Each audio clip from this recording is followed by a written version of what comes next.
ಓಂ ಶ್ರೀ ಮಂಜುನಾಥಾಯ ನಮಃ. ಓಂ ಶ್ರೀ ಜನಾರ್ದನಾಯ ನಮಃ. ಎಲ್ಲರಿಗೂ ನಮಸ್ಕಾರ. ನೀವು ನೋಡ್ತಾ ಇದ್ದೀರಾ STM multi speciality hospital Ujire ಆಯೋಜಿಸಿರುವ ವಿಶೇಷ ಆರೋಗ್ಯ ಪಾಡ್ಕಾಸ್ಟ್. ಇಂದು ನಮ್ಮೊಂದಿಗಿದ್ದಾರೆ ನಮ್ಮ ಸಂಸ್ಥೆಯಲ್ಲಿ ಮನೋವೈದ್ಯರಾಗಿ ಕಾರ್ಯನಿರ್ವಹಿಸುತ್ತಿರುವಂತಹ ಡಾಕ್ಟರ್ ಸ್ವಾತಿ ಪೈ ಅವರು. ಮೇಡಮ್, ಕಾರ್ಯಕ್ರಮಕ್ಕೆ ಸ್ವಾಗತ.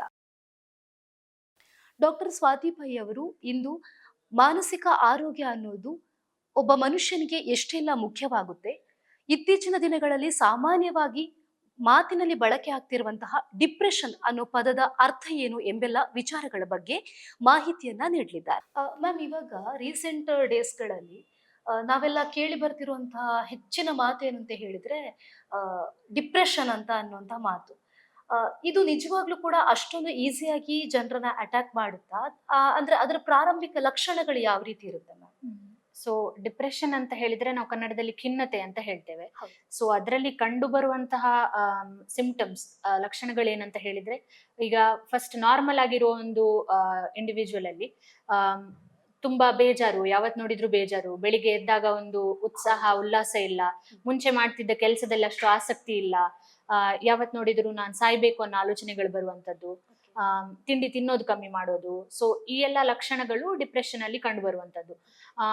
ಈಗ ಏನಾಗ್ತಿದೆ ಅಂತ ಹೇಳಿದ್ರೆ, ಮಕ್ಕಳಲ್ಲಿ ಅಂದ್ರೆ ಈಗ ಹೈಸ್ಕೂಲ್ ಮಕ್ಳಿರ್ಲಿ ಅಥವಾ ಕಾಲೇಜ್ ಗೋಯಿಂಗ್ ಮಕ್ಕಳಲ್ಲಿ ಡಿಪ್ರೆಷನ್ ಅನ್ನೋದೊಂದು ಸ್ಲ್ಯಾಂಗ್ ಆಗಿ ಹೋಗಿದೆ. ಅಂದ್ರೆ ಚಿಕ್ಕದೇನಾದ್ರೂ ಟೆನ್ಷನ್ ಬಂತು ಅಂತ ಹೇಳಿದ ಕೂಡಲೇ ಡಿಪ್ರೆಷನ್ ಹೇಳುವಂತದ್ದು. ಅದು ಡಿಪ್ರೆಷನ್ ಅಲ್ಲ. ಡಿಪ್ರೆಷನ್ ಅನ್ನೋದಕ್ಕೆ ಒಂದು ಡಯಾಗ್ನೋಸ್ಟಿಕ್ ಕ್ರೈಟೀರಿಯಾ ಅಂತ ಇರ್ತೇವೆ. ನಾವು ICD ಅಂತ ಹೇಳೋ ಒಂದು ಬುಕ್ ಅನ್ನು ಫಾಲೋ ಮಾಡ್ತೀವಿ. ಸೊ ಅದರಲ್ಲಿ ಇಷ್ಟಿಷ್ಟು ಪಾಯಿಂಟ್ಸ್ ಇದ್ರೆ ಮಾತ್ರ ಅದನ್ನು ನಾವು ಡಿಪ್ರೆಷನ್ ಅಂತ ಒಂದು ಕರೆಯುವಂತದ್ದು. ಸೊ ಅದನ್ನು ತುಂಬಾ ಏನು ಸೀರಿಯಸ್ ಆಗಿ ತಗೊಳ್ಳುವಂತ ವಿಷಯ. ಮತ್ತೆ ನಾವು ಅದನ್ನು ಒಂದು ಕ್ಲಿನಿಕಲ್ ಆಗಿ ನೋಡ್ಕೊಂಡು, ಅಂದ್ರೆ ಒಂದು ಪ್ರೊಫೆಷನಲ್ ಹತ್ರ ಹೋಗಿ ಡಯಾಗ್ನೋಸಿಸ್ ಮಾಡುವಂತದ್ದು, ಹೀಗೇನೆ ಯೂಸ್ ಮಾಡುವಂತ ಟರ್ಮ್ ಅಲ್ಲ. ಓಕೆ, ಅಂದ್ರೆ ಮ್ಯಾಮ್ ಅದಕ್ಕೆ ಏನಾದ್ರು ಏಜ್ ಏನಾದ್ರು ಇದೆಯಾ? ಅಂದ್ರೆ ಡಿಪ್ರೆಷನ್ ಇದೇ ವಯಸ್ಸಿಗೆ ಬರಬಹುದು ಅನ್ನುವಂಥದ್ದು ಏನಾದ್ರು ಇದೆಯಾ, ಅಥವಾ ಮಕ್ಕಳಿಗೂ ಬರಬಹುದು? ಅಂದ್ರೆ ಈಗ ಡಿಪ್ರೆಷನ್ ಅನ್ನುವಂತ ಕಾಯಿಲೆ ಒಂದು ಸ್ಪೆಸಿಫಿಕ್ ಗ್ರೂಪಿಗಂತ ಇಲ್ಲ, ಬಟ್ ಕಾಮನ್ ಆಗಿ ನಾವು ಈಗ ಅಡಲ್ಟ್ ಪಾಪ್ಯುಲೇಷನ್ ಅಲ್ಲಿ ನೋಡುವಂತದ್ದು, ಅಂದ್ರೆ 18 ಇಯರ್ಸ್ ನಂತರ 60 ಒಳಗಡೆ. ಬಟ್ ಅದರಲ್ಲೇ ಕಂಡು ಬರ್ಬೇಕು ಅಂತ ಏನಿಲ್ಲ. ಮಕ್ಕಳಲ್ಲೂ ಕಂಡು ಬರಬಹುದು, ಅಡಲ್ಟ್ಸ್ ಅಲ್ಲೂ ಕಂಡು ಬರಬಹುದು, ಮತ್ತೆ 60 ಇಯರ್ಸ್ ನಂತರ ಸಹ ನಾವು ನೋಡ್ಬೋದು. ಬಟ್ ಪ್ರಾಬ್ಲಮ್ ಏನಂತ ಹೇಳಿದ್ರೆ, ಡಿಪ್ರೆಷನ್ ಅನ್ನೋ ಕಾಯಿಲೆ ಈ ಬೇರೆ ಬೇರೆ ಏಜ್ ಗ್ರೂಪ್ ಅಲ್ಲಿ ಬೇರೆ ಬೇರೆ ತರ ಸಿಂಪ್ಟಮ್ಸ್ ಇರುತ್ತೆ, ಅಂದ್ರೆ ಲಕ್ಷಣಗಳು ಬೇರೆ ಇರ್ತದೆ. ಮಕ್ಕಳಲ್ಲಿ ಸ್ಕೂಲ್ ರೆಫ್ಯೂಸಲ್ ಇರ್ಬೋದು, ಮಕ್ಕಳು ಸ್ಕೂಲಿಗೆ ಹೋಗ್ಲಿಕ್ಕೆ ಕೇಳುದಿಲ್ಲ. ಜಿರಿಯಾಟ್ರಿಕ್ ಅಂದ್ರೆ 60 ಇಯರ್ಸ್ ನಂತರ ಇದ್ದವರಲ್ಲಿ ತುಂಬಾ ಇರಿಟೇಷನ್, ಜನರ ಹತ್ರ ಅಂದ್ರೆ ಮಕ್ಕಳ ಹತ್ರ ಮಾತಾಡುವಾಗ ತುಂಬಾ ಸಿಟ್ಟು ಎಲ್ಲ ತೆಗೆದು ಇದ್ ಮಾಡೋದು, ಆ ತರದ್ದೆಲ್ಲ. ಸೊ ಲಕ್ಷಣಗಳು ಬೇರೆ ಇರುತ್ತೆ, ಬಟ್ ಡಿಪ್ರೆಷನ್ ಅದೇ ಇರುವಂತದ್ದು. ಅದಕ್ಕೆ ಏನಾದ್ರು ಔಷಧಿಗಳು ಯಾವ ರೀತಿ ಮ್ಯಾಮ್? ಕೌನ್ಸಿಲಿಂಗ್ ಸಾಕಾಗುತ್ತಾ, ಅಥವಾ ಏನಾದ್ರು ಮೆಡಿಸಿನ್ ಗಳಲ್ಲಿ ಏನಾದ್ರು ಇರುತ್ತಾ? ಅಥವಾ ಅಂದ್ರೆ ಫಸ್ಟ್ ಗೆ ನಾವು ಅದರದ್ದು ಸಿವಿಯಾರಿಟಿ ಇರ್ತದೆ, ಮೈಲ್ಡ್, ಮಾಡರೇಟ್, ಸಿವಿಯರ್ ಅಂತ ಹೇಳ್ಕೊಂಡು. ಮೈಲ್ಡ್ ಅಲ್ಲಿ ಯೂಶ್ವಲಿ ನಾವು ಏನು ಸ್ಟ್ರೆಸ್ಸರ್ ಅಂದ್ರೆ ಯಾವ ಒಂದು ಸ್ಟ್ರೆಸ್ ಇಂದಾಗಿ ಹೀಗೆ ತೊಂದರೆ ಆಗಿದೆ ಅದನ್ನು ಕಂಡು ಹಿಡಿದು ಅದಕ್ಕೆ ಕೌನ್ಸಿಲಿಂಗ್ ಕೊಡಬಹುದು. ಅಥವಾ ಎಲ್ಲಾದ್ರೂ ಈಗ ನಾವು ಸೋಶಿಯೋ ಆಕ್ಯುಪೇಷನಲ್ ಡಿಸ್ಫಂಕ್ಷನ್ ಅಂತ ಹೇಳ್ತೇವೆ, ಅಂದ್ರೆ ಮುಂಚೆ ಮಾಡ್ತಿದ್ದ ಕೆಲಸವನ್ನು ಸರಿಯಾಗಿ ಮಾಡ್ತಾ ಇಲ್ಲ, ಸ್ಕೂಲಿಗೆ ಹೋಗ್ತಾ ಇಲ್ಲ ಅಥವಾ ಆಫೀಸಿಗೆ ಹೋಗ್ತಾ ಇಲ್ಲ, ತಿಂಡಿ ತಿಂತಿಲ್ಲ, ಮನೆಯಲ್ಲೇ ಕುತ್ಕೊಂಡಿರ್ತಾರೆ. ಆ ತರ ಇದ್ದಾಗ ಖಾಲಿ ಕೌನ್ಸಿಲಿಂಗ್ ಅಲ್ಲಿ ನಾವು ಮಾಡ್ಲಿಕ್ಕೆ ಆಗುದಿಲ್ಲ, ಯಾಕಂದ್ರೆ ಅವರಿಗೆ ಕೇಳುವ ಸಹನೆ ಶಕ್ತಿ ಇರುವುದಿಲ್ಲ. ಸೊ ಅಲ್ಲಿ ನಾವು ಆಂಟಿ ಡಿಪ್ರೆಸೆಂಟ್ಸ್ ಅಂತ ಶುರು ಮಾಡ್ತೇವೆ. ಹಾಗೇನೆ ಇನ್ವೇರಿಯಬ್ಲಿ ಈ ಡಿಪ್ರೆಷನ್ ಅನ್ನೋ ಕಾಯಿಲೆಯಲ್ಲಿ ನಮ್ಮ ನಿದ್ದೆ ಸಹ ಕೆಡ್ತದೆ. ಸೊ ನಿದ್ದೆಗೆ ಒಂದು ಚಿಕ್ಕ ಮಾತ್ರೆ, ಅದು ಟೆಂಪರರಿ, ಒಂದು 2-3 ತಿಂಗಳು, ಮತ್ತೆ ಆಂಟಿ ಡಿಪ್ರೆಸೆಂಟ್ಸ್ ಹಾಕಿ ಅದನ್ನು ಕೋರ್ಸ್ ಮುಗಿಸಿ ಮತ್ತೆ ಅದನ್ನು ನಾವು ನಿಲ್ಲಿಸಬಹುದು. ಅದು ಒಂದು ಕಾಮನ್ ಮಿಸ್ಕನ್ಸೆಪ್ಷನ್, ಅಂದ್ರೆ ಹಾಕಿದ್ರೆ ಇನ್ನು ವರ್ಷಗಟ್ಲೆ ಲೈಫ್ ಲಾಂಗ್ ಅದು ಬೇಕಾಗುತ್ತೆ ಅಂತ. ಹಾಗೇನು ಇಲ್ಲ, ನಾವು ಕರೆದಾಗ ಕರೆಕ್ಟ್ ಆಗಿ ಬಂದು ಇದ್ ಮಾಡಿದ್ರೆ ಅದನ್ನು ಕಮ್ಮಿ ಮಾಡಿ ನಿಲ್ಲಿಸಬಹುದು. ಅಂದ್ರೆ ಇವಾಗ ಮ್ಯಾಮ್ ತುಂಬಾ ಜನ ಇವಾಗ ಮೆಂಟಲಿ ಡಿಸಾರ್ಡರ್ ಇರೋರಂದ್ರೆ ಜಸ್ಟ್ ಒಂದು ಲಕ್ಷಣಗಳು ಕಾಣಿಸ್ತಿದೆ ಅನ್ನೋ ಅವರು ಕೂಡ ಡಾಕ್ಟರ್ ಹತ್ರ ಹೋಗ್ಬೇಕು ಅಂತ ಹೇಳಿದ್ರೆ ಭಯ ಪಡ್ತಾರೆ. ಅಂದ್ರೆ ಇದನ್ನ ಬೇರೆ ರೀತಿ ಏನಾದ್ರು ಪೋರ್ಟ್ರೇ ಮಾಡಬಹುದು ಅನ್ನುವಂತಹ ಭಯನೂ ಇರಬಹುದು, ಅಥವಾ ಬೇರೆ ರೀತಿಯ ಏನೋ ಅಂತ ಒಂದು ಆಂಗ್ಸೈಟಿ ಅಥವಾ ಏನಾದ್ರು ಒಂದು ಭಯ ಇರಬಹುದು ಅವರಿಗೆ. ಇಂಥವರಿಗೆ ನೀವ್ ಏನಂತ ಹೇಳಕ್ ಇಷ್ಟಪಡ್ತೀರಾ ಮ್ಯಾಮ್? ಅಂದ್ರೆ ಈಗ ನೋಡಿ, ನೀವು ನಿಮ್ಮ ಫಿಸಿಕಲ್ ಹೆಲ್ತ್ಗೆ ಹೇಗೆ ಈಗ BP ಇರ್ಲಿ ಅಥವಾ ಶುಗರ್ ಇರ್ಲಿ, ಹೇಗೆ ಡಾಕ್ಟರ್ ಹತ್ರ ಡೈರೆಕ್ಟ್ ಆಗಿ ಹೋಗ್ತೀರಿ, ಹಾಗೇನೆ ನಮ್ಮ ಮಾನಸಿಕ ಅಂದ್ರೆ ಹೆಲ್ತ್ ಅಂತ ಹೇಳ್ತೇವೆ ನಾವು. ನಾವು ಹೇಗೆ ಫಿಸಿಕಲ್ ಹೆಲ್ತ್ ಅಂತ ಒಂದು ನಮ್ಮದ್ರಲ್ಲಿ ಇರುತ್ತೋ, ಹಾಗೇನೆ ಮೆಂಟಲ್ ಹೆಲ್ತ್ ಅಂತ ಸಹ ಒಂದು ಇರುತ್ತೆ. ಸೊ ನೀವು ಹೇಗೆ ಈಗ ಬ್ಯೂಟಿ ಪಾರ್ಲರ್ ಇರ್ಲಿ ಹೌದು. ಅಥವಾ ಎಲ್ಲಾದ್ರೂ ಹೋಗ್ಲಿಕ್ಕೆ 1000 rupees ನೀವೀಗ ಸ್ಪೆಂಡ್ ಮಾಡ್ತೀರಿ ಅಲ್ವಾ. ಸೊ ಹಾಗೇನೆ ನಿಮ್ಮ ಮೆಂಟಲ್ ಹೆಲ್ತ್ಗೋಸ್ಕರ ನೀವು ಕನ್ಸಲ್ಟೇಷನ್ ತಗೊಳ್ಳೋದು, ಅದಕ್ಕೆ ಏನು ನೀವು ಸಂಕೋಚ ಪಡ್ಬೇಕಾಗಿಲ್ಲ ಅಥವಾ ಅದಕ್ಕೇನು ಪ್ರಾಬ್ಲಮ್ ಇಲ್ಲ. ನಿಮ್ಮ mental health and physical health is your right, so you have to come and take consultation for it ಅಂತ ಹೇಳ್ತೇನೆ. ಮ್ಯಾಮ್ ಅದು ಈ ಡಿಪ್ರೆಷನ್ ಅಥವಾ ಈ ಮಾನಸಿಕ ಅನಾರೋಗ್ಯ ಅನ್ನುವಂತಹದ್ದು ಇತ್ತೀಚಿನ ದಿನಗಳಲ್ಲೇ ಬರ್ತಿರುವಂತಹದ್ದು ತುಂಬಾ ಹೆಚ್ಚಾಗ್ತಿದೆ. ಇದಕ್ಕೆ ಪ್ರಮುಖ ಕಾರಣ ಏನಿರ್ಬೋದು ಮ್ಯಾಮ್? ಸೊ ಇದನ್ನು ನಾವೊಂದು ಮಿಸ್ಕನ್ಸೆಪ್ಷನ್ ಅಂತ ಹೇಳ್ತೇವೆ. ಅಂದ್ರೆ ಮುಂಚೆ ಡಿಪ್ರೆಷನ್ ಇರ್ಲಿಲ್ಲ, ಈಗ ಡಿಪ್ರೆಷನ್ ಜಾಸ್ತಿ ಆಗ್ತಿದೆ ಅಂತ ಅದೊಂದು ಮಿಸ್ಕನ್ಸೆಪ್ಷನ್. ಅಂದ್ರೆ ಆಕ್ಚುಲಿ ಏನಾಗ್ತಿತ್ತಂತೆ ಅಂದ್ರೆ ಮುಂಚೆ ಸೈಕ್ಯಾಟ್ರಿಸ್ಟ್ಸ್ ಅಷ್ಟು ಇರ್ಲಿಲ್ಲ, ಮೆಂಟಲ್ ಹೆಲ್ತ್ ಬಗ್ಗೆ ಅಷ್ಟು ಅವೇರ್ನೆಸ್ ಇರ್ಲಿಲ್ಲ. ಈಗ ಅವೇರ್ನೆಸ್ ಜಾಸ್ತಿ ಆಗ್ತಾ ಉಂಟು, ಹಾಗೇನೆ ಸೈಕ್ಯಾಟ್ರಿಸ್ಟು ಜಾಸ್ತಿ ಆಗ್ತಿದ್ದಾರೆ. So people are getting diagnosed more, ಹಾಗಾಗಿ ನಮ್ಗೆ ಜಾಸ್ತಿ ಇದ್ದ ಹಾಗೆ ಕಾಣ್ತಾ ಉಂಟು. ಬಟ್ ಇದ್ದದ್ದು ಮುಂಚೆನೂ ಇತ್ತು, ಈಗ್ಲೂ ಇದೆ.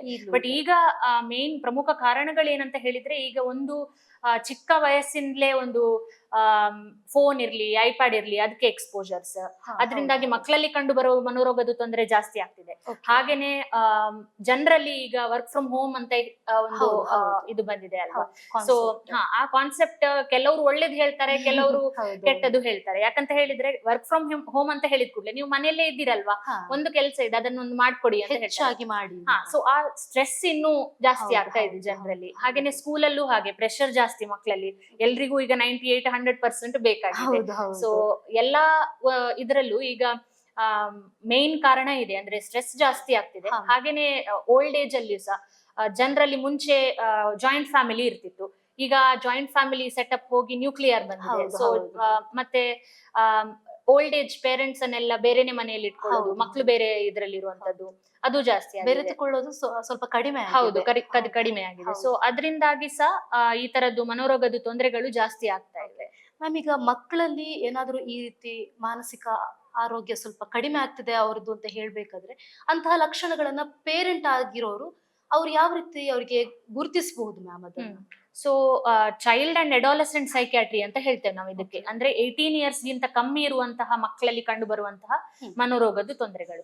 ಸೊ ಇಲ್ಲಿ ಏನಾಗತ್ತಂತ ಹೇಳಿದ್ರೆ, ನಾನಾಗ ಹೇಳಿದ ಹಾಗೆ ಅಡಲ್ಟ್ಸ್ ಅಲ್ಲಿ ಯಾವ ಸೈಕ್ಯಾಟ್ರಿಕ್ ತೊಂದರೆ ಉಂಟು ನೋಡಿ, ಅದರದ್ದೇ ಲಕ್ಷಣಗಳು ಮಕ್ಕಳಲ್ಲಿ ಇರುವುದಿಲ್ಲ.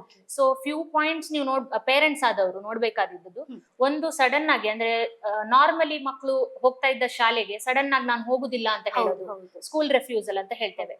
That is a serious issue. ಈಗ ನಾವು ಅಡಲ್ಟ್ ಸೈಕ್ಯಾಟ್ರಿಯಲ್ಲಿ ಹೇಗೆ ಸ್ಟ್ರೋಕ್ ಅಥವಾ ನ್ಯೂರಾಲಜಿಕಲ್ ಹೇಗೆ ಸೀರಿಯಸ್ ಇರ್ತದೆ, ಹಾಗೆ ಮಕ್ಕಳಲ್ಲಿ ಸೈಕ್ಯಾಟ್ರಿ ವಿಷಯದಲ್ಲಿ ಸ್ಕೂಲ್ ರೆಫ್ಯೂಸಲ್ ಅನ್ನುವಂಥದ್ದೊಂದು ತುಂಬಾ ಇದು. ಇನ್ನೊಂದು ಸಡನ್ ಆಗಿ ಮಕ್ಕಳು ಅವರಷ್ಟಕ್ಕೆ ಇರುವಂತದ್ದು, ರೂಮಲ್ಲೇ ಇರುವಂತದ್ದು, ಅಥವಾ ಮಕ್ಕಳಲ್ಲಿ ಬೇರೆ ಮಕ್ಕಳಲ್ಲಿ ಬೆರೆತ್ಕೊಳ್ಳೋದಿಲ್ಲ. ಸೊ ಆ ತರದ್ದೆಲ್ಲ ತೊಂದರೆಗಳು ಮಕ್ಕಳಲ್ಲಿ ಕಂಡು ಬರುತ್ತದೆ. ಹಾಗೇನೆ ಅಕಾಡೆಮಿಕ್ ಪರ್ಫಾರ್ಮೆನ್ಸ್ ಲೋ ಆಗುವಂತದ್ದು. ಸೊ ಇದು ಮೇನ್ ನಮ್ಮದು school refusal, academic performance dip ಆಗುವಂತದ್ದು, ಮತ್ತೆ ಬೇರೆ ಮಕ್ಕಳ ಜೊತೆಗೆ ಆಡುವಂತದ್ದು ಅದೆಲ್ಲ. ಮತ್ತೆ ಮಕ್ಕಳಿಗೆ ಬೇರೆ ಮುಂಚೆ ಎಲ್ಲ ಏನೆಲ್ಲ ಇಷ್ಟ ಇತ್ತು, ಗೇಮ್ಸ್ ಹೋಗೋದಾ ಅಥವಾ ಬೇರೆ ಎಲ್ಲಾದ್ರೂ ಹೋಗಿ ಚಟುವಟಿಕೆಗಳು ಮಾಡುದಾ, ಅದೆಲ್ಲ ಕಮ್ಮಿ ಮಾಡಿಸೋದು. ಸೊ ಅದು ಕಂಡು ಬರುವಂತದ್ದು.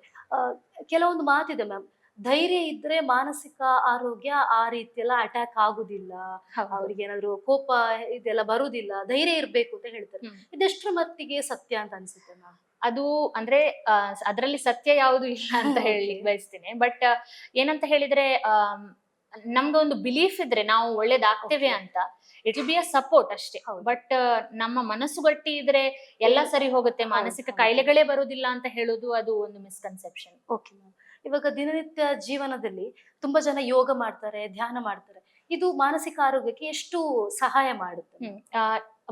ಯೋಗ ಮತ್ತೆ ಮೆಡಿಟೇಷನ್ ಡೆಫಿನೆಟ್ಲಿ ಹೆಲ್ಪ್ ಮಾಡುತ್ತೆ ಮಾನಸಿಕ ನಮ್ಮ ಫಾರ್ ಅವರ್ ಮೆಂಟಲ್ ಹೆಲ್ತ್. ಯಾಕಂತ ಹೇಳಿದ್ರೆ, ನಾವು ಮಾತ್ರೆಗಳ ಮೂಲಕ ನಾವು ಒಂದು ಟ್ರೀಟ್ಮೆಂಟ್ ಮಾಡ್ತೇವೆ, ಬಟ್ ಅದು ಒಂದು ಲಾಂಗ್ ಟರ್ಮಿಗೆ ನಮ್ಗೆ ಬೇಕು ಅಂತ ಹೇಳಿದ್ರೆ ನಮ್ಮ ಬ್ರೆತ್ ಕಂಟ್ರೋಲ್ ಇರ್ಲಿ ಅಥವಾ ಬ್ರೀದಿಂಗ್ ಎಕ್ಸಸೈಸಸ್, ಇದನ್ನೆಲ್ಲ ನಮ್ಗೆ ಕೌನ್ಸಿಲಿಂಗ್ ಅಲ್ಲಿ ಹೇಳಿಕೊಡ್ತಾರೆ. ಸೊ ಯೋಗ ಮೆಡಿಟೇಷನ್ ಡೆಫಿನೆಟ್ಲಿ ಹೆಲ್ಪ್ಸ್. ಈಗ ಇತ್ತೀಚೆಗೆ ಬಂದ ರೀಸೆಂಟ್ ಅಡ್ವಾನ್ಸಸ್ ಅಲ್ಲೂ ಸಹ ನಮ್ಮ ಎಕ್ಸಾಮಿಗೆ ಇರ್ಲಿ ಯಾವುದೇ ಇರ್ಲಿ 10 ಮಾರ್ಕಿದ್ ಕ್ವೆಶನ್ ಇರ್ತದೆ, ಯೋಗ ಮೆಡಿಟೇಷನ್ ಹೇಗೆ ಮೆಂಟಲ್ ಹೆಲ್ತ್ ಗೆ ಹೆಲ್ಪ್ ಆಗುತ್ತೆ ಅಂತ. So it definitely helps. Usually ನಮ್ಮದು ಮೆಂಟಲ್ ಹೆಲ್ತ್ ಅಂದ್ರೆ ಮನೋರೋಗ ಬರುವುದೇ ನಮ್ಮ ತಲೆಯಲ್ಲಿದ್ದ ನ್ಯೂರೋ ಟ್ರಾನ್ಸ್ಮಿಟರ್ ಆಚೆ ಈಚೆ ಆದಾಗ. ಯೋಗ ಮೆಡಿಟೇಷನ್ ಅಲ್ಲಿ ಅದರಲ್ಲಿ ಸ್ವಲ್ಪ ಸ್ವಲ್ಪ ಮಟ್ಟಿಗಾದ್ರೂ ನಾವು ಅದರದ್ದು ಬ್ಯಾಲೆನ್ಸ್ ತರ್ಲಿಕ್ಕೆ ಆಗಬಹುದು. So yoga and meditation definitely helps. Ma'am, ಇತ್ತೀಚಿನ ದಿನಗಳಲ್ಲಿ ಪ್ರತಿಯೊಬ್ಬರಿಗೂ ಕೂಡ ಕೋಪ ಅನ್ನೋದು ಇದ್ದೇ ಇರುತ್ತೆ. ಏನೋ ಒಂದು ಸಣ್ಣ ವಿಷಯಕ್ಕೆ ಕೂಡ ಜಗಳ ಮಾಡೋದು ಅಥವಾ ಮೇಲೆ ಯಾರ್ದೋ ಮೇಲೊಂದು ಕೋಪ ತೀರಿಸ್ಕೊಳ್ಳೋದು ಈ ರೀತಿಯಲ್ಲಿ ಇರುತ್ತೆ. ಹೌದು. ಇದನ್ನ ಕಂಟ್ರೋಲ್ ಮಾಡ್ಲಿಕ್ಕೆ ಮ್ಯಾಮ್ ಸಿಂಪಲ್ ಆಗಿ ಏನಾದ್ರೂ ಟಿಪ್ಸ್ ಗಳಿದ್ಯಾ ನಿಮ್ಮಲ್ಲಿ? ಓಕೆ, ಫಸ್ಟ್ ಆಫ್ ಆಲ್ ನಾವು ಯಾವ್ದಾದ್ರು ಸೀರಿಯಸ್ ಸೈಕಾಟ್ರಿಕ್ ಕಂಡೀಷನ್ ಇದೆಯಾ ಅಂತ ರೂಲ್ ಔಟ್ ಮಾಡ್ಕೋಬೇಕು. ಓಕೆ. ಅದಾದ ನಂತರ ಸಿಂಪಲ್ ಆಗಿರೋ ಕೆಲವು ಟೆಕ್ನಿಕ್ಸ್ ಅಂತ ಹೇಳಿದ್ರೆ, ಒಂದು ಸಿಟ್ಟು ಬಂದಾಗ ನಾವು, ಫಾರ್ ಎಕ್ಸಾಂಪಲ್ ನಾನೊಂದು ರೂಮ್ ಅಲ್ಲಿ ಇದ್ದೇನೆ, ಅಲ್ಲಿ ಎಷ್ಟೋ ಜನರ ಮುಂದೆ ನಂಗೆ ತುಂಬಾ ಸಿಟ್ಟು ಬರ್ತಾ ಇದೆ, ಓಕೆ. ಅಲ್ಲೇ ನಾನು ರಿಯಾಕ್ಟ್ ಮಾಡಿ ಬಿಟ್ರೆ ಇನ್ನೂ ಜಾಸ್ತಿ ಆಗುತ್ತೆ. ಹೌದು, ಬಿಕಾಸ್ ಹೌದು. ಇನ್ಸ್ಟಿಗೇಟ್ ಮಾಡ್ಲಿಕ್ಕೆ ಅಷ್ಟು ಜನ ಇದ್ದಾರೆ ಅಲ್ಲಿ, ಹೌದು, ಅಲ್ವಾ? ಹೌದು. ಸೊ ಆ ರೂಮ್ ಅನ್ನು ಬಿಟ್ಟು ಹೋಗುವಂತದ್ದು, ಆ ರೂಮ್ ಅಂತ ಅಲ್ಲ, ಯಾವುದೇ ಈಗ ನೀವು ಪ್ಲೇಸ್ ಅಲ್ಲಿ ಇದ್ದೀರಿ, ಆ ಪ್ಲೇಸ್ ನಿಮ್ಗೆ ಒಂದು ಇನ್ಸ್ಟಿಗೇಟ್ ಮಾಡುವಂತ ಪ್ಲೇಸ್ ಅಂತ ಹೇಳಿದ್ರೆ, ಓಕೆ. ಆ ಪ್ಲೇಸ್ ಅನ್ನು ಬಿಟ್ಟು ಇನ್ನೊಂದು ರೂಮಿಗೆ ಅಥವಾ ಆ ಪ್ಲೇಸ್ ಹೊರಗೆ, ಆ ಪ್ಲೇಸ್ ಬಿಟ್ಟು ಹೊರಗೆ ಬರುವಂತದ್ದು, ಅದು first technique. Okay. Second technique ಏನಂತ ಹೇಳಿದ್ರೆ, ಒಂದ್ಸಲ ನೀವು ಹೊರಗೆ ಬಂದ ಕೂಡಲೇ ವಾರ್ಮ್ ವಾಟರ್ ಅಂತ ಹೇಳ್ತೇವೆ, ಓಕೆ. ಅದನ್ನು ನೀವು ಸ್ಲೋಲಿ ನಿಧಾನವಾಗಿ ನಿಧಾನವಾಗಿ ಕುಡಿಬೇಕು. ಕುಡಿಯುವಂತದ್ದು. Okay, okay. ಆಗ ನಮ್ಗೆ ಏನಾಗ್ತದೆ ಅಂದ್ರೆ, ಹೊರಗಿದ್ದು ಎನ್ವೈರ್ಮೆಂಟ್ ಮೇಲೆ ನಮ್ಮ ಫೋಕಸ್ ಅಷ್ಟು ಹಾ, ಇರುವುದಿಲ್ಲ, ಕಮ್ಮಿ concentration ಆಗುತ್ತೆ ಕಡಿಮೆ ಕಾನ್ಸಂಟ್ರೇಷನ್. ಆಗುತ್ತೆ. ಹೌದು. ಸೊ ಅದು ಒಂದು technique. Second, warm water R milk ಸಹ ಹೇಳ್ತೇವೆ, ಸೊ ಅದನ್ನ ತಗೋಬಹುದು. Okay. ಸೆಕೆಂಡ್, ಮೂರನೇದು ಇದು ಬ್ರೀದಿಂಗ್ ಟೆಕ್ನಿಕ್ಸ್ ಅಂತ ಹೇಳ್ತೇವೆ. ಸಿಂಪಲ್ ಆಗಿರೋ ಬ್ರೀದಿಂಗ್ ಟೆಕ್ನಿಕ್ಸ್ ಏನಂತ ಹೇಳಿದ್ರೆ, ಬ್ರೀದ್ ಇನ್ ಮಾಡುವಾಗ ಒಂದು 3 ಸೆಕೆಂಡ್ಸ್, ಮತ್ತೆ ಹೋಲ್ಡ್ ಮಾಡುವಂತದ್ದು 3 ಸೆಕೆಂಡ್ಸ್, ಮತ್ತೆ ಬ್ರೀದ್ ಔಟ್ ಮಾಡೋದು 3 ಸೆಕೆಂಡ್ಸ್. ಸೊ ಹಾಗೆ ಬ್ರೀದಿಂಗ್ ಟೆಕ್ನಿಕ್ಸ್, ಬೇರೆ ಬೇರೆ ಬ್ರೀದಿಂಗ್ ಟೆಕ್ನಿಕ್ಸ್ ಇದೆ, ಬಟ್ ಇದೊಂದು ಮಾಡ್ಕೋಬಹುದು. ಕೋಪ ಕಂಟ್ರೋಲ್ಗೆ ಕೋಪ ಕಂಟ್ರೋಲ್. ಇನ್ನೊಂದು ಲಾಸ್ಟ್ ಏನಂತ ಹೇಳಿದ್ರೆ, ಕೆಲವರಿಗೆ ತುಂಬಾ ಸಿಟ್ಟು ಅಂದ್ರೆ ಯಾರಿಗಾದ್ರೂ ಹೊಡಿಬೇಕು, ಏನಾದ್ರೂ ತೆಗೆದು ಬಿಸಾಡ್ಬೇಕು ಅನ್ನೋದು. ಸೊ ಆಗ ಏನಾಗ್ತದೆ, ನಾವು ಬೇರೆಯವರಿಗೆ ಹೊಡೆದ್ರೆ ಏನೋ ಒಂದು ಪ್ರಾಪರ್ಟಿ ಅಥವಾ ಒಂದು ಜೀವಕ್ಕೆ ನಾಶ ಏನಾದ್ರೂ ಆಗ್ಬೋದು. ಸೊ ಅದಕ್ಕಿಂತ ಅಂದ್ರೆ ಇದು ಹೇಳುವಾಗ ಜೋಕ್ ಅಂತ ಅನ್ಸ್ಬೋದು, but it is a known technique. ಏನಂತ ಹೇಳಿದ್ರೆ, ನಿಮ್ಮ ಕ್ಲೋತ್ ಇದೆಯಲ್ವಾ, ಅದನ್ನು ತೆಗೆದು ನಿಮ್ಮ ಬೆಡ್ ಅಥವಾ ಯಾವ್ದಾದ್ರು ಒಂದು ಹಾರ್ಡ್ ಸರ್ಫೇಸ್ ಗೆ ಹೊಡೆಯುವಂತದ್ದು. ಆಗ ಏನಾಗ್ತದೆ ಅಂತ ಹೇಳಿದ್ರೆ, ನಮ್ಮ ಬಾಡಿಯಲ್ಲಿದ್ದ ಆಂಗರ್ ಅದನ್ನು ಹೊರಗೆ ತೆಗಿತದೆ. ಸೊ ಆ ತರ ಮಾಡುವಂತದ್ದು. ಈಗ ಹೊರಗಿದ್ರೆ, ನಾನು ರೂರಲ್ ಸೆಟ್ಟಿಂಗ್ ಅಲ್ಲಿ ಹಾಗೆ ಹೇಳಲಿಕ್ಕೆ ಆಗುದಿಲ್ಲ, ನೀವು ವಾಷಿಂಗ್ ಕ್ಲೋತ್ ಇದಿರ್ತದೆ ಯಾವ್ದು ಸ್ಟೋನ್, ಅದ್ರ ಮೇಲೆ ಹೊಡೆಯುವಂತದ್ದು, ಆ ತರನು ಮಾಡ್ಬೋದು. ಯಾವುದೇ ತರ, ಜಸ್ಟ್ ನಮ್ಮ ಬಾಡಿಯಿಂದ ಅದು ಹೋಗ್ಬೇಕು. ಮ್ಯಾಮ್, ಇವಾಗ ಇಂತಹದೊಂದು ಮಾನಸಿಕ ಆರೋಗ್ಯವನ್ನು ಕಾಪಾಡ್ಕೊಳ್ಳೋದಿಕ್ಕೆ ಒಂದು ಫ್ಯಾಮಿಲಿ ಯಾವ ರೀತಿ ಅದಕ್ಕೊಂದು ಸಹಾಯ ಮಾಡುತ್ತೆ ಅಂತ? ಒಂದು ಹೆಲ್ದಿ ಫ್ಯಾಮಿಲಿ ಆಗಿರ್ಬೋದು, ಅಥವಾ ಏನಾದ್ರೂ ಒಂದು ಕಿರಿಕಿರಿಗಳೆಲ್ಲ ಇರ್ತವೆ, ಹೀಗೆ ಇದು ಯಾವ ರೀತಿ ಒಬ್ಬ ಮನುಷ್ಯನ ಮೇಲೆ ಎಫೆಕ್ಟ್ ಆಗುತ್ತೆ, ಮಾನಸಿಕ ಆರೋಗ್ಯಕ್ಕೆ ಯಾವ ರೀತಿ ಎಫೆಕ್ಟ್ ಆಗುತ್ತೆ? ಹೌದು, ಯೂಶುವಲಿ ನಾವು ಈಗ ನೋಡುವಂತದ್ದು ಏನಂತ ಹೇಳಿದ್ರೆ, ಮದುವೆ ಆದ ಕೂಡ್ಲೆ ಬರ್ತಾರೆ, ಏನೋ ಒಂದು ಜಗಳ ಆಯ್ತು, ಇನ್ಲಾಸ್ ಇರ್ಲಿ, ಹಸ್ಬೆಂಡ್ ಅಥವಾ ವೈಫ್ ನಡುವೆ ಇರುವಂತಹ ಫೈಟ್ಸ್, ಯೂಶುವಲಿ ಮೆರೈಟಲ್ ಇಶ್ಯೂಸ್ ಆಗಿ ಬರುವಂತದ್ದು. ಬಟ್ ಆಕ್ಚುಲಿ ನೋಡ್ಲಿಕ್ಕೆ ಹೋದ್ರೆ, ಮಕ್ಕಳನ್ನು ಹೇಗೆ ನಾವು ಅಂದ್ರೆ ಪೋಷಿಸ್ತೇವೆ ಅದರ ಮೇಲೆ ಡಿಪೆಂಡ್. ಅಂದ್ರೆ ತುಂಬಾ ಹಾರ್ಶ್ ಪನಿಷ್ಮೆಂಟ್ಸ್, ಮತ್ತೆ ಅಪ್ಪ ಅಮ್ಮನಲ್ಲಿ ತುಂಬಾ ಜಗಳ, ಅಥವಾ ಅಪ್ಪ ಕುಡಿದು ಬಂದು ಜನರ ಅಂದ್ರೆ ಮನೆಯಲ್ಲಿ ಜನರಿಗೆ ಹೊಡೆಯುವುದು, ಅಥವಾ ಅಪ್ಪ ಅಮ್ಮನಲ್ಲಿ ಕಂಡು ಬರುವಂತಹ ಪ್ರಾಬ್ಲಮ್ಸ್, ಅದನ್ನು ನೋಡಿ ಮಕ್ಕಳಿಗೆ ಪ್ರೀತಿ ಇಲ್ಲದ ಒಂದು ಸೆಟ್ಟಿಂಗ್ ಅಲ್ಲಿ ಯಾವಾಗ ಬೆಳಿತಾರೆ, ಆಗ ಅವರಿಗೆ ಅವರ ಮಾನಸಿಕ ಹೆಲ್ತ್ ಅಂದ್ರೆ ಮೆಂಟಲ್ ಹೆಲ್ತ್ ಅಷ್ಟು ಸ್ಟೇಬಲ್ ಆಗಿರುವುದಿಲ್ಲ. ಆಗದಿಂದಲೇ ಶುರು ಆಗುತ್ತೆ. ಅಂದ್ರೆ ಮಾನಸಿಕ ಇದ್ರದ್ದು ಮಾನಸಿಕ ಪ್ರಾಬ್ಲಮ್ಸ್ ಅಲ್ಲಿಂದಲೇ ಶುರು ಆಗ್ತದೆ ಆಕ್ಚುಲಿ, ಚೈಲ್ಡ್ಹುಡ್ ಇಂದ. ಸೊ ನಮ್ಮ ಚೈಲ್ಡ್ಹುಡ್ ತುಂಬಾ ಇಂಪಾರ್ಟೆಂಟ್. ಮಕ್ಕಳನ್ನು ಚೆನ್ನಾಗಿ ಪ್ರೀತಿಯಿಂದ ಬೆಳೆಸೋದು ತುಂಬಾ ಇಂಪಾರ್ಟೆಂಟ್. ಅದರ ನಂತರ ನಮ್ಮ ಅಂದ್ರೆ ಪರ್ಸನಾಲಿಟಿ ಗ್ರೋ ಆಗುದು ಅಲ್ಲಿಂದ. ನಾವು ಹೇಗೆ ಒಂದು ಪ್ರಾಬ್ಲಮ್ ಬಂದ್ರೆ ನಾವು ಹೇಗೆ ಅದನ್ನು ಅಂದ್ರೆ how we will deal with the stressor, ಅದು ಮಕ್ಕಳಿಗೆ ತೋರಿಸಿಕೊಡೋದು ಇಂಪಾರ್ಟೆಂಟ್ ಚೈಲ್ಡ್ಹುಡ್ ಅಲ್ಲಿ. ಹಾಗೆ ಅವರ ಪರ್ಸನಾಲಿಟಿ, ವ್ಯಕ್ತಿತ್ವ ಗ್ರೋ ಆಗ್ತಾ ಹೋಗುತ್ತೆ. ಹಾಗೇನೆ ಅವರು ಅಡಲ್ಟ್ಹುಡ್ ಅಲ್ಲಿ ಅಂದ್ರೆ ಸ್ಟ್ರೆಸ್ಸಿಗೆ ಹೇಗೆ ರಿಯಾಕ್ಟ್ ಮಾಡೋದಂತ ಅವ್ರಿಗೆ ಗೊತ್ತಾಗುತ್ತೆ. ಓಕೆ ಮ್ಯಾಮ್, ಇವಾಗ ಸ್ಟ್ರೆಸ್ ಮತ್ತೆ ಮಾನಸಿಕ ಕಾಯಿಲೆ, ಇದಕ್ಕೆ ಇವೆರಡರ ನಡುವೆ ಇರುವಂತಹ ವ್ಯತ್ಯಾಸ ಏನು ಮ್ಯಾಮ್? ಈಗ ಅದೇ ನಾವು ಎಲ್ಲದರಲ್ಲಿ ನೋಡುದೇನಂತ ಹೇಳಿದ್ರೆ, ಚಿಕ್ಕ ಸ್ಟ್ರೆಸ್ ಬಂದ್ರೆ ನಂಗೆ ಡಿಪ್ರೆಷನ್, ಅಥವಾ ಈಗ ಒಂದು ತುಂಬಾ ಕ್ಲೀನಿಂಗ್ ಮಾಡುವವರಲ್ಲಿ ನಂಗೆ OCD ಇದೆ ಅಂತ ಹೇಳಿದ್ರೆ, ಸೊ ಆ ತರವಾಗಿ ಹಗುರವಾಗಿ ಹೇಳುವಂತ ವಿಷಯಗಳಲ್ಲ ಇದು. ಸೊ ಡಿಪ್ರೆಷನ್ ಅಥವಾ OCD ಇರ್ಲಿ, ಅದಕ್ಕೊಂದು ಪ್ರಾಪರ್ ಇದಿದೆ, ಅಂದ್ರೆ ಡಯಾಗ್ನೋಸ್ಟಿಕ್ ಕ್ರೈಟೀರಿಯಾ ಇದೆ. ಸೊ ಸ್ಟ್ರೆಸ್ ಮತ್ತೆ ಡಿಪ್ರೆಷನ್ ಅಲ್ಲಿ ಇರೋ ಡಿಫ್ರೆನ್ಸ್ ಏನಂತ ಹೇಳಿದ್ರೆ, ಸ್ಟ್ರೆಸ್ ಅಂದ್ರೆ ಒಂದು ಟೆಂಪರರಿ ಅಂತ ಹೇಳ್ತೇವೆ ನಾವು. ಫಾರ್ ಎಕ್ಸಾಂಪಲ್, ಆಫೀಸ್ ಅಲ್ಲಿ ಯಾವ್ದೋ ಒಂದು ಡೆಡ್ ಲೈನ್ ಇದೆ, ಅದರಿಂದಾಗಿ ನಿಮ್ಗೆ ಪ್ರಾಬ್ಲಮ್ ಏನೋ ಸ್ಟ್ರೆಸ್ ಆಗ್ತಾ ಉಂಟು. ಆ ಡೆಡ್ ಲೈನ್ ಕಂಪ್ಲೀಟ್ ಆಯ್ತು, ಮತ್ತೆ ಆ ಸ್ಟ್ರೆಸ್ ಹೋಗುತ್ತೆ. ಅಂದ್ರೆ ಆ ಸ್ಟ್ರೆಸ್ಸರ್ ಅನ್ನು ತೆಗೆದ್ರೆ ನಿಮ್ಗೆ ತಲೆಯಲ್ಲಿರುವಂತ ಒಂದು ಸ್ಟ್ರೆಸ್ ಅಥವಾ ಪ್ಯಾನಿಕ್ ಸಿಂಪ್ಟಮ್ಸ್ ಎಲ್ಲ ಹೇಗೆ ಹೊರಟೋಗುತ್ತೋ, ಟೆಂಪರರಿ ಇರುತ್ತೆ, ಅದನ್ನ ನಾವು ಸ್ಟ್ರೆಸ್ ಅಂತ ಹೇಳ್ತೇವೆ. ಡಿಪ್ರೆಷನ್ ಅಂತ ಹೇಳಿದ್ರೆ, ನೀವು ಆ ಮನುಷ್ಯನನ್ನು ಆಫೀಸಿಂದ ತೆಗೀರಿ, ಮನೆಗೆ ಹಾಕಿ, ಮನೆಯಿಂದ ತೆಗೆದು ಇನ್ನೊಂದು ಕಡೆ ಹಾಕಿ, ಎಲ್ಲೂ ಹೋದ್ರೂ ಆ ಸಿಂಪ್ಟಮ್ಸ್ ಹಾಗೇನೆ ಇರುತ್ತೆ. ಹಾಗಿದ್ರೆ ಅದನ್ನು ನಾವು ಪ್ರಾಪರ್ ಒಂದು ಸೈಕ್ಯಾಟ್ರಿಕ್ ಡಯಾಗ್ನೋಸಿಸ್ ಅಂತ ಹೇಳ್ತೇವೆ. ಮ್ಯಾಮ್, ಇವಾಗ ಆಂಗ್ಸೈಟಿ ಅನ್ನೋದು ಹೆಚ್ಚಾಗಿ ಯಾರ ಹತ್ರ ಕಾಣಿಸ್ಕೊಳ್ಬಹುದು ಮ್ಯಾಮ್? ಅದು ಈಗ ಬೇರೆ ಬೇರೆ ತರದಿದೆ. ಒಂದೇನಂತ ಹೇಳಿದ್ರೆ ಕೆಲವರದ್ದು ವ್ಯಕ್ತಿತ್ವನೇ ಹಾಗಿರುತ್ತೆ, ಅಂದ್ರೆ ಮೃದು ಸ್ವಭಾವದವರು, ಅಥವಾ ಪರ್ಸನಾಲಿಟಿಯಲ್ಲಿ ಸ್ವಲ್ಪ ಚಿಕ್ಕ ಚಿಕ್ಕ ವಿಷಯಕ್ಕೆ ಟೆನ್ಷನ್ ತಗೊಳ್ಳುವವರು. ಸೊ ಇವರಲ್ಲಿ ಕೆಲವು ನಾವು ನೋಡ್ತೇವೆ, ಅಂದ್ರೆ ಆಂಗ್ಸೈಟಿ ಇಶ್ಯೂಸ್. ಮತ್ತೆ ಚಿಕ್ಕ ಮಕ್ಕಳಲ್ಲಿ ಅಥವಾ ಫ್ಯಾಮಿಲಿಯಲ್ಲಿ ಅಷ್ಟು ಸ್ಟೆಬಿಲಿಟಿ ಇಲ್ಲದೆ ಇರುವವರ ಅವರಲ್ಲಿ. ಬಟ್ ಸ್ಪೆಸಿಫಿಕ್ ಗ್ರೂಪ್ ಅಂತ ಇಲ್ಲ, ಬಟ್ ಹೈ ರಿಸ್ಕ್ ಗ್ರೂಪ್ಸ್ ಹೀಗೆ, ಅಂದ್ರೆ ಫ್ಯಾಮಿಲಿ ಹಿಸ್ಟ್ರಿ ಉಂಟು, ಪ್ಯಾನಿಕ್ ಇದು, ಪರ್ಸನಾಲಿಟಿ ಇಶ್ಯೂಸ್, ಅಂದ್ರೆ ಪರ್ಸನಾಲಿಟಿಯಲ್ಲೇ ಅವರಿಗೆ ಸ್ವಲ್ಪ ಮೃದು ಸ್ವಭಾವದವರು, ಈ ತರದ್ದು. ಸೊ ಈ ತರದ್ರಲ್ಲೆಲ್ಲ ನಾವು ಆಂಗ್ಸೈಟಿಯನ್ನು ಜಾಸ್ತಿಯಾಗಿ ನೋಡ್ತೇವೆ. ಬಟ್ ನೋ ಸ್ಪೆಸಿಫಿಕ್ ಇದು, ಅಂದ್ರೆ ಇವರಲ್ಲೇ ಕಂಡು ಬರ್ತದೆ, ಅವರಲ್ಲೇ ಕಂಡು ಬರ್ತದೆ, ಆ ತರ ಏನು ಇಲ್ಲ. PCOD ಅಂತ ಹೇಳಿದ್ರೆ ಪಾಲಿಸಿಸ್ಟಿಕ್ ಓವೇರಿಯನ್ ಡಿಸಾರ್ಡರ್ ಅಂತ ಹೇಳ್ತೇವೆ ನಾವು.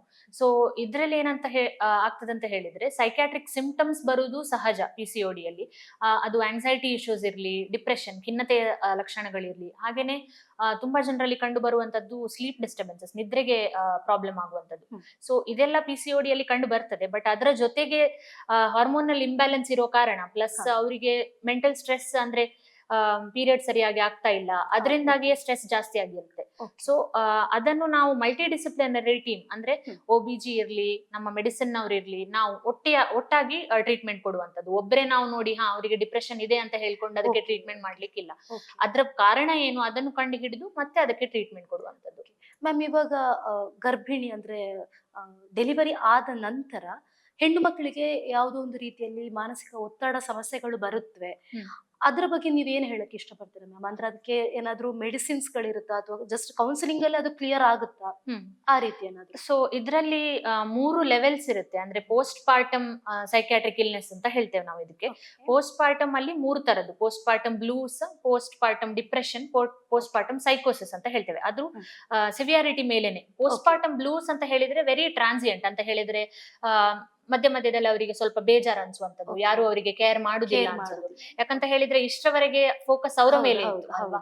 ಈಗ ಅದಾದ ಡೆಲಿವರಿ ಆದ ನಂತರ ಎಲ್ಲರೂ ಮಕ್ಕಳನ್ನೇ ನೋಡ್ತಾರೆ, ಅವರನ್ನು ಅಷ್ಟು ಇದು ಮಾಡುದಿಲ್ಲ. ಸೊ ಅದು ಟೆಂಪರರಿ, ಅಂದ್ರೆ ಅದಕ್ಕೆ ಟ್ರೀಟ್ಮೆಂಟೇ ಅಂತ ಬೇಕಾಗಿಲ್ಲ. ಆಸ್ ಲಾಂಗ್ ಆಸ್ ಅವರಿಗೆ ಡೆತ್ ವಿಶಸ್, ಅಂದ್ರೆ ನಾನ್ ಸಾಯ್ಬೇಕು ಅನ್ನೋ ಇದು ಮನೋಭಾವನೆ, ಆ ತರದ್ದೆಲ್ಲ ಬಂದ್ರೆ, ಅಥವಾ ಫುಲ್ ಡೇ ಅದೇ ತಲೆಯಲ್ಲಿ ಕುಗ್ಗಿ ಇರೋದು, ಮತ್ತೆ ಯಾರ ಹತ್ರನು ಮಾತಾಡುದಿಲ್ಲ, ಆ ತರದ್ದೆಲ್ಲ ಇದ್ರೆ ಟ್ರೀಟ್ಮೆಂಟ್ ನಮ್ಗೆ ಮಾತ್ರೆನೂ ಕೊಡ್ಬೇಕು, ಕೌನ್ಸಿಲಿಂಗು ಬೇಕು.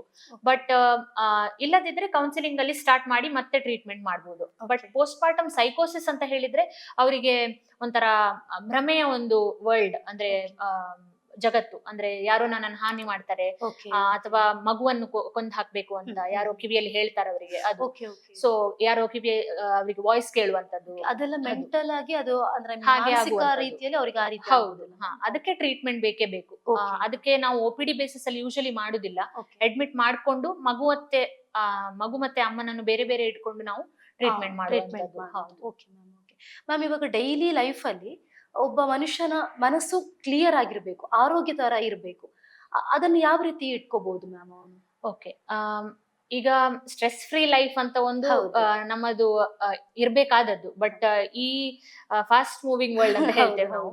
ಸೊ ಅದ್ರಲ್ಲಿ ನಾವು ಅದನ್ನು ಕಂಪ್ಲೀಟ್ ಆಗಿ ಅಚೀವ್ ಮಾಡ್ಲಿಕ್ಕೆ ಆಗುದಿಲ್ಲ. ಬಟ್ ಒಂದೇನಂತ ಹೇಳಿದ್ರೆ ನಿದ್ದೆ ತುಂಬಾ ಇಂಪಾರ್ಟೆಂಟ್ ಆಗಿರುವಂತದ್ದು. ಅಂದ್ರೆ ನಾವೀಗ 8 hours, ಅಂದ್ರೆ 8 ಗಂಟೆ ಆದ್ರೂ ಸ್ಲೀಪ್ ನಮ್ಗೆ ಬೇಕೇ ಬೇಕು ಅಂತ ಹೇಳ್ತೇವೆ.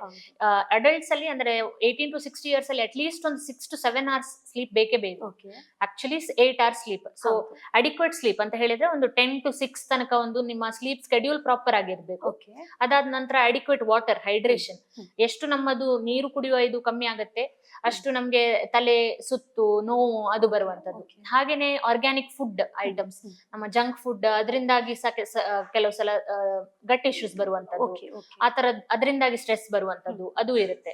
ಸೊ ಫುಡ್ ನಮ್ಮದು ಕಂಟ್ರೋಲ್ ಅಲ್ಲಿ ಇರ್ಬೇಕು, ವೆಯ್ಟ್ ಅದನ್ನೆಲ್ಲ ಕಂಟ್ರೋಲ್ ಆಗಿ ಇಡ್ಬೇಕು. ಮತ್ತೆ ನಮ್ಮ ಯೋಗ, ಮೆಡಿಟೇಷನ್ ಎವ್ರಿ ಡೇ ಅಂತ ಹೇಳಿದ್ರೆ ಬೆಳಿಗ್ಗೆ ಒಂದು 15 minutes, ರಾತ್ರಿ ಮಲಗುವ 15 minutes ಮುಂಚೆ ಅದನ್ನ ಮಾಡ್ಬೋದು. ಮತ್ತೊಂದು ಇಂಪಾರ್ಟೆಂಟ್, ಈಗ ನಾವು ನೋಡ್ತಾ ಇರೋದೇನಂತ ಹೇಳಿದ್ರೆ ಜರ್ನಲಿಂಗ್ ಅಂತ ಹೇಳ್ತೇವೆ ನಾವು. ಜರ್ನಲಿಂಗ್ ಅಂತ ಹೇಳಿದ್ರೆ 2 ತರದ್ದು ಮಾಡ್ತಾರೆ. ಒಂದು ಬೆಳಿಗ್ಗೆ ಎದ್ದ ಕೂಡ್ಲೆ ಅವರದ್ದು ಫುಲ್ ಡೇ ಅಲ್ಲಿ ಏನೆಲ್ಲ ಉಂಟು ಅದನ್ನ ಬರ್ಕೊಳ್ಳೋದು, ಅಥವಾ ನಿನ್ನೆ ಫುಲ್ ಡೇ ಅಲ್ಲಿ ಏನಾಗಿದೆ ಅದನ್ನೆಲ್ಲ ಬರ್ಕೊಳ್ಳೋದು, how was my mind state ಅದನ್ನೆಲ್ಲ ಬರ್ಕೊಳ್ಳೋದು. ಅಥವಾ ಈವ್ನಿಂಗ್ ಎಲ್ಲ ಆದ ನಂತರ ಇವತ್ತೇನೆಲ್ಲ ಆಯ್ತು, ನಾನು ಹೇಗೆ ರಿಯಾಕ್ಟ್ ಮಾಡ್ಬೋದಿತ್ತು, ಎಲ್ಲಿ ಸಿಟ್ಟು ಬಂತು ನನಗೆ, ಯಾವ್ದೆಲ್ಲ ನನ್ನೊಂದು ಟ್ರಿಗರ್ಸ್ ಇತ್ತು ಅದನ್ನೆಲ್ಲ ನೋಡ್ಕೊಳ್ಳೋದು. ಸೊ ಡೈರಿ ಅಥವಾ ಜರ್ನಲ್ ಅನ್ನು ಮೇಂಟೈನ್ ಮಾಡುದು ಒಂದು ಒಳ್ಳೆಯ ಅಭ್ಯಾಸ ಅಂತ. ಮ್ಯಾಮ್ ಇನ್ನೊಂದೆಂತ ಅಂತ ಹೇಳಿದ್ರೆ, ಇವಾಗ ಬೆಳ್ತಂಗಡಿ ತಾಲೂಕಲ್ಲಿ ನೀವೊಬ್ರೇ ಸದ್ಯಕ್ಕಂತೂ ಮನೋವೈದ್ಯರಾಗಿ ಇರುವಂತಹದ್ದು.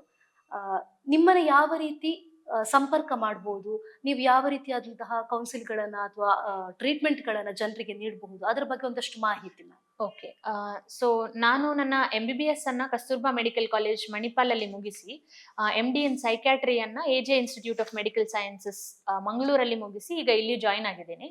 ಸೊ ನೀವು ಕನ್ಸಲ್ಟೇಷನ್ ತಗೋಬೇಕಾದ್ರೆ ಒಂದು ಕಾಲ್ ಮಾಡಿ, ಫೋನ್ ನಂಬರ್ ತಗೊಂಡು ನೀವು ನನಗೆ ಕಾಂಟ್ಯಾಕ್ಟ್ ಮಾಡಿ ಕನ್ಸಲ್ಟೇಷನ್ ತಗೋಬಹುದು, ಅಥವಾ ವಾಕ್ ಇನ್ ಇಂಟರ್ವ್ಯೂಸ್ ಸಹ ಮಾಡ್ಕೋಬಹುದು. ಅಂದ್ರೆ ಅಪಾಯಿಂಟ್ಮೆಂಟ್ ತಗೊಳ್ಳದೆ ಡೈರೆಕ್ಟ್ ಹಾಸ್ಪಿಟ್ಲಿಗೆ ಬಂದು ನನ್ನ ಹತ್ರ ಭೇಟಿ ಆಗ್ಬಹುದು. ಇದರಲ್ಲಿ 2 ತರದ ಸರ್ವಿಸಸ್ ನಾವು ಪ್ರೊವೈಡ್ ಮಾಡ್ತೇವೆ. ಒಂದೇನಂತ ಹೇಳಿದ್ರೆ ಫಾರ್ಮಕೋಥೆರಪಿ ಅಂತ ಹೇಳ್ತೇವೆ, ಅಂದ್ರೆ ನಾವು ಮಾತ್ರೆ ಹಾಕಿ ಟ್ರೀಟ್ ಮಾಡುವಂತದ್ದು. ಸೆಕೆಂಡ್ ಕೌನ್ಸಿಲಿಂಗ್ ಅಂತ ಹೇಳಿದ್ರೆ ಮಾತಾಡಿ ನಿಮ್ಮ ಸ್ಟ್ರೆಸರ್ಸ್ ಏನಿದೆ, ನಿಮ್ಮ ಯಾವ ತೊಂದರೆಗಳಿದೆ ಮನೆಯಲ್ಲಿ ನಿಮ್ಮ ಆಫೀಸ್ ಅಲ್ಲಿ ಇರ್ಲಿ ಯಾವುದು, ಮತ್ತೆ ಅದಕ್ಕೆ ಸೊಲ್ಯೂಷನ್ ಕೊಡುವಂತದ್ದು, ಅದನ್ನು ಹೇಗೆ ನೀವು ಕಂಟ್ರೋಲ್ ಮಾಡ್ಬೇಕು ಅನ್ನೋಂಥದ್ದು. ವರ್ಬಲಿ ಅಂದ್ರೆ ಮಾತಾಡಿ ಮಾಡುವಂತದ್ದು, ಅದನ್ನು ಕೌನ್ಸಿಲಿಂಗ್. ಇನ್ನೊಂದು ಮಾತ್ರೆ ಹಾಕಿ ಆಗುವಂತದ್ದು. ಇನ್ನು ಕೆಲವು ಜನರಿಗೆ ಕೆಲಸದ ಒತ್ತಡ ಇರುತ್ತೋ ಅಥವಾ ಮನೆಯ ಜವಾಬ್ದಾರಿಯಿಂದ ಇರುತ್ತೋ, ನಿದ್ದೆ ಬರಲ್ಲ ಅಂತ ಒದ್ದಾಡ್ತಾರೆ ಮ್ಯಾಮ್. ನೈಟ್ ಟೈಮ್ ಅಲ್ಲೆಲ್ಲ ತುಂಬಾ ನಿದ್ದೆ ಬರಲ್ಲ ಅಂತ ಹೇಳ್ತಾರೆ. ಅದಕ್ಕೋಸ್ಕರ ನಿದ್ದೆ ಮಾತ್ರೆಗಳನ್ನ ಕೂಡ ತಿನ್ನೋರು ತುಂಬಾ ಜನರನ್ನ ನಾವು ಕೇಳಿರ್ತೇವೆ. ಇದ್ರ ಬಗ್ಗೆ ನೀವು ಏನ್ ಹೇಳಕ್ ಇಷ್ಟಪಡ್ತೀರಾ ಮ್ಯಾಮ್? ನಿದ್ದೆ ಮಾತ್ರೆ ಅನ್ನೋದು ಈಗಂತ ಕೆಲವರಲ್ಲಿ ಅದು ಅಭ್ಯಾಸ ಆಗಿ ಹೋಗುತ್ತೆ. ಮತ್ತೆ ನಾನು ಜೀವನ ಕಟ್ಲೆ ಅದನ್ನ ತಗೋಬೇಕು ಅನ್ನೋ ಒಂದು ಗಾಬರಿ ಇರುತ್ತೆ. ಬಟ್ ಆ ಮಾತ್ರೆಯನ್ನು ಯಾವ ಡಾಕ್ಟರ್ ಹಾಕ್ತಾರೆ ನೋಡಿ, ಸೈಕ್ಯಾಟ್ರಿಸ್ಟ್, ಅವ್ರ ಹತ್ರನೇ ನೀವು ಹೇಳಿದ ಹಾಗೆ ಫಾಲೋ ಅಪ್ಸ್ ಮಾಡ್ಕೊಂಡು ಟೇಪರ್ ಅಂದ್ರೆ ಕಮ್ಮಿ ಮಾಡಿ ನಿಲ್ಲಿಸುವಂತ ಮಾತ್ರೆ. ಅದರಲ್ಲಿ ಗಾಬರಿ ಇಲ್ಲ. ಯಾವಾಗ ಡಾಕ್ಟರ್ ನಿಮ್ಗೆ ಆ ಮಾತ್ರೆ ಬೇಕು ಅಂತ ಹೇಳ್ತಾರೆ ಅದನ್ನ ತಗೋಬೇಕು. ಅದು ತಗೊಂಡು ಏನು ಸೈಡ್ ಎಫೆಕ್ಟ್ಸ್ ಆಗ್ತದೆ ಅಂತ ನೀವು ಅನ್ಕೋಬೇಕಂತಿಲ್ಲ. ಬಟ್ ಮಾತ್ರೆ ಇಲ್ಲದೇನೂ ಕೂಡ ಕೆಲವು ಸ್ಟ್ರೆಸ್ ವಿಷಯದಿಂದಾಗಿಯೇ ನಿದ್ದೆ ಬರ್ತಾ ಇಲ್ಲ, ಅಥವಾ 1-2 ದಿನ 3 ದಿನ ಸ್ಟ್ರೆಸ್ ಇದ್ದ ಕಾರಣ ನಿದ್ದೆ ಬರ್ತಾ ಇಲ್ಲ, ಹಾಗೆಲ್ಲ ಇದ್ರೆ ಕೆಲವು ಟೆಕ್ನಿಕ್ಸ್ ಗಳಿವೆ. ಒಂದು 5 to 6 ಟೆಕ್ನಿಕ್ಸ್ ನಾವು ಹೇಳಿಕೊಡ್ತೇನೆ ನಿಮ್ಗೆ. ಫಸ್ಟ್ ಇದೇನಂತ ಹೇಳಿದ್ರೆ ಟೈಮ್ ಸೆಟ್ ಮಾಡ್ಕೊಳ್ಳೋದು. 10 o'clock ನಾನು ಸ್ಲೀಪಿಗೆ ಅಂದ್ರೆ ಮಲಗ್ಲಿಕ್ಕೆ ಹೋಗ್ತೇನೆ, 6 o'clock ಹೇಳ್ತೇನೆ ಅಂತ ಹೇಳುವಂಥದ್ದು. ಸೊ ಆ ಅಲಾರ್ಮ್ ಇಟ್ಟು ಏನು ಎವ್ರಿ ಡೇ ಅದೇ ಮೇಂಟೈನ್ ಮಾಡ್ಬೇಕು. ಆಗ ನಿಮ್ಮ ಬ್ರೈನೇ ಅದಕ್ಕೆ ವೈರ್ ಆಗಿ ಹೋಗ್ತದೆ. ಸೊ ಅದು ಟೈಮಿಂಗ್ ಮೇಂಟೈನ್ ಮಾಡೋದು. ಇನ್ನೊಂದು ರೂಮ್ ಸ್ವಲ್ಪ ಕಂಫರ್ಟೇಬಲ್ ಟು ಸ್ಲೀಪ್, ಅಂದ್ರೆ ಬೆಡ್ ಕಂಫರ್ಟೇಬಲ್ ಆಗಿರ್ಬೇಕು, ಮತ್ತೆ ಸ್ವಲ್ಪ ಡಾರ್ಕ್ ಆಗಿ ಇರ್ಬೇಕು ನಿದ್ರೆ ಮಾಡುವಾಗ. ಹಾಗೇನೆ ಯಾವುದೇ ನಾಯ್ಸ್ ಅಂದ್ರೆ ತುಂಬಾ ಶಬ್ದಗಳಿರುವಂತಹ ಪ್ಲೇಸ್ ಹಾಗೆ ಇರಬಾರದು. ಮತ್ತೆ ನಿಮ್ಮ ಡಿಮ್ ಲೈಟ್ಸ್ ಯಾವ್ದಾದ್ರು ಬೇಕಾದ್ರೆ ಹಾಕೋಬಹುದು. ಲೈಟ್ಸ್ ಆಯ್ತು. ಅದಾದ ನಂತರ ಕಾಫಿಯನ್ನ ನೀವು ಒಂದು 5 PM ನಂತರ, ನಿಮ್ಮ ಸ್ಲೀಪಿಂಗ್ ಟೈಮ್ 10 ಆದ್ರೆ 5 ಗಂಟೆ ಸಂಜೆ ನಂತರ ಕಾಫಿ, ಟೀ, ಕೆಫಿನ್ ಇದ್ದ ಯಾವುದೇ ಐಟಮ್ಸ್ ಅನ್ನ ಅವಾಯ್ಡ್ ಮಾಡಿ. ಹಾಗೇನೆ ಒಂದು 7 o'clock ನಂತರ ಲಿಕ್ವಿಡ್ ಐಟಮ್ಸ್ ಅಂದ್ರೆ ನೀರಿನ ಅಂಶ ಇರುವಂತದ್ದನ್ನು ಸ್ವಲ್ಪ ಕಮ್ಮಿ ಮಾಡ್ಬೇಕು. ನೀರಿರ್ಲಿ, ಜ್ಯೂಸ್ ಇರ್ಲಿ ಅದನ್ನ. ಯಾಕಂದ್ರೆ ಕೆಲವರಲ್ಲಿ ನಿದ್ದೆ ಕೆಡ್ಲಿಕ್ಕೆ ಕಾರಣ ಏನಂತ ಹೇಳಿದ್ರೆ ವಾಶ್ರೂಮಿಗೆ ಹೋಗುವಂತದ್ದು ಮಧ್ಯದಲ್ಲಿ. ಸೊ ಅದು ರಾತ್ರಿ ನೀವು ನೀರು ಕುಡಿದ್ರೆ ಪುನಃ ಎಚ್ಚರ ಆಗುವಂತದ್ದು. ಸೊ 7 ನಂತರ ಸ್ವಲ್ಪ ಅವಾಯ್ಡ್ ಮಾಡ್ಬೇಕಾಗುತ್ತೆ. ಹಾಗೇನೆ ಯಾವ್ದಾದ್ರು ಒಂದು ನಿಮ್ಗೆ ಹ್ಯಾಬಿಟ್ಸ್, ಓದುದಿರ್ಲಿ, ಬುಕ್ ಓದೋದಿರ್ಲಿ, ಅಥವಾ ಮೆಡಿಟೇಷನ್, ಅಥವಾ ಬ್ರೀದಿಂಗ್ ಎಕ್ಸರ್ಸೈಸ್, ಜರ್ನಲಿಂಗ್, ಯಾವುದೇ ಒಂದು ಹ್ಯಾಬಿಟ್ ಅನ್ನು ಪಿಕ್ ಮಾಡಿ ಅದನ್ನು ಬೆಡ್ ಟೈಮ್ ರೂಟೀನ್ ಅಂತ ಮಾಡ್ಕೋಬಹುದು. ಬಟ್ ಆ ಬೆಡ್ ಟೈಮ್ ರೂಟೀನ್ ಅಲ್ಲಿ ಫೋನ್ ಇರಬಾರ್ದು. ಫೋನ್ ಬ್ಲೂ ಲೈಟ್ ಎಮಿಟ್ ಮಾಡುವಂತದ್ದು ಅದಿರಬಾರ್ದು, ಅಟ್ಲೀಸ್ಟ್ 2 hours ಮುಂಚೆ. ಮತ್ತೆ ನೈಟ್ ಟೈಮ್ ನಿಮ್ಮದು ಡಿನ್ನರ್ ಹೆವಿ ಇರಬಾರದು, ಮತ್ತೆ ಅಟ್ಲೀಸ್ಟ್ 2 hours ಮುಂಚೆ ನೀವು ಅದನ್ನು ಕನ್ಸ್ಯೂಮ್ ಮಾಡ್ಬೇಕು. ಅದು ಬಿಟ್ಟು ನಿಮ್ಗೆ ಯಾವುದೇ ಸ್ಟ್ರೆಸ್ ರಿಲೇಟೆಡ್ ಅಂದ್ರೆ ಸೈಕ್ಯಾಟ್ರಿ ಡಿಸಾರ್ಡರೇ ಇದ್ರೆ ಅದಕ್ಕೆ ಸರಿಯಾದ ಟ್ರೀಟ್ಮೆಂಟ್ ತಗೋಬೇಕು. ಅದು ಕೆಲವು ಟೆಕ್ನಿಕ್ಸ್ ನಮ್ಗೆ ಸ್ಲೀಪ್ ಏಡ್ ಅಂತ ಹೇಳಿಕ್ಕೆ. ಮಾನಸಿಕ ಆರೋಗ್ಯಕ್ಕೆ ಔಷಧಿ ಮಾತ್ರ ಅಲ್ಲ, ನಂಬಿಕೆ, ಮನಸ್ಸು ಕೂಡ ಮುಖ್ಯ ಆಗುತ್ತೆ. ಈ ರೀತಿಯಾದಂತಹ ಅನೇಕ ವಿಚಾರಗಳನ್ನ ನಮ್ಮ ಜೊತೆ ಹಂಚಿಕೊಂಡಂತಹ ಡಾಕ್ಟರ್ ಸ್ವಾತಿ ಪೈ ಇವರಿಗೆ ಧನ್ಯವಾದ ಮೇಡಮ್. ಇದು ಈ ಹೊತ್ತಿನ ವಿಶೇಷ ಕಾರ್ಯಕ್ರಮ. ವೈದ್ಯ ಲೋಕದ ಇನ್ನಷ್ಟು ಅರಿಯದ ಸಂಗತಿಗಳನ್ನ ನಿಮ್ಮ ಮುಂದಿಡಲು ಬರುತ್ತೇವೆ ಅಂತ ಹೇಳುತ್ತಾ, ಎಂದೆಂದಿಗೂ ನಿಮ್ಮ ಕಾಳಜಿ ನಮ್ಮ ಧ್ಯೇಯ. ಧನ್ಯವಾದಗಳು.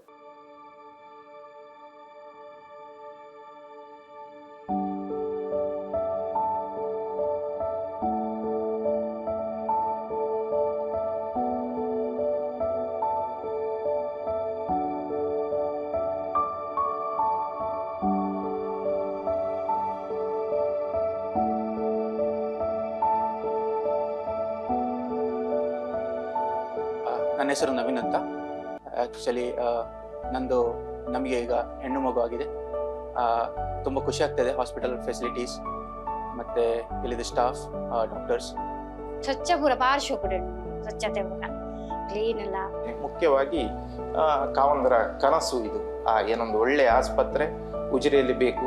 ಎಲ್ಲರೂ ಏನೊಂದು ಮಂಗಳೂರಿಗೆ ಹೋಗಬೇಕು, ಒಂದು ಎಮರ್ಜೆನ್ಸಿ ಆದರೆ ಅಂತಹ ಸಿಚುವೇಶನ್ ಬರಬಾರ್ದು. ನಮ್ಮ ಏನೊಂದು ಊರಲ್ಲಿ ಒಳ್ಳೆಯ ಏನೊಂದು ಆಸ್ಪತ್ರೆ, ಸುಸಜ್ಜಿತವಾದ ಆಸ್ಪತ್ರೆ ಬೇಕು ಅಂತ ಹೇಳುವ ಕನಸು 12 ಗಂಟೆ 1 ಗಂಟೆ 2 ಗಂಟೆಗೆ ನಾನು ನೋವು ಅಂತ ಹೇಳುವಾಗಲೂ ಏನು ನಿಮಿಷವೂ ವ್ಯರ್ಥ ಮಾಡದೆ ಇಮಿಡಿಯೇಟ್ಲಿ ಆಗಿ ಬಂದು ನನ್ನನ್ನೆಲ್ಲ ಆ ನೋವಿಗೆ ಬೇಕಾದ ವಿಚಾರಗಳನ್ನೆಲ್ಲ ಮಾಡಿದ್ದಾರೆ.